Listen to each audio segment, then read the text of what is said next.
Kolkata high court যে রায় দিয়েছিল, মহামান্য প্রধান বিচারপতির বেঞ্চ জানিয়ে দিয়েছে সেই রায়ে ইন্টারফেয়ার করার কোনো কারণ দেখতে পাচ্ছেন না।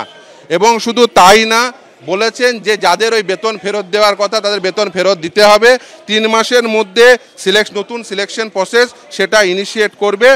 ফলে এই বলা যেতে পারে কলকাতা হাইকোর্ট যে রায় দিয়েছে সেই রায়ের অংশটি আপহোল্ড করেছে। তাহলে স্কুল সার্ভিস কমিশনের তরফ থেকে তো যোগ্য অযোগ্যদের আলাদা করার যে বিষয়টা, সেই বিষয়টা করা সম্ভব হলো না। একদমই না। তার আমরা প্রথম থেকে তো একথাই বলে আসছিলাম। প্রথম কথা যে তারা অরিজিনাল ওএমআর শিট রাখেনি, ইভেন ওএমআর শিটের যে স্ক্যান কপি তাদের কাছে ছিল, তারা একটি এভিডেভিটে বলেছিল সেটাও রাখেনি, শুধু সেটাও ধ্বংস করেছে। এবং এই যে tainted after expiry of the panel, যারা নন লিস্টেড ক্যান্ডিডেট, ওএমআর শিটের একটিও কালির আঁচড় নেই, তারা চাকরি পেয়েছেন, তাদের বেতন ফেরত দিতে হবে, সেটাই স্বাভাবিক। ফলে যারা চিহ্নিত টেন্টেড তাদের বেতন ফেরত দিতে হবে। পুরো সিলেকশন প্রসেস বাতিল, 3 মাসের মধ্যে সিলেকশন প্রসেস কন্ডাক্ট করতে হবে এবং সেখানে তারা পার্টিসিপেট করে যারা যোগ্য হবেন তারা চাকরি পাবেন।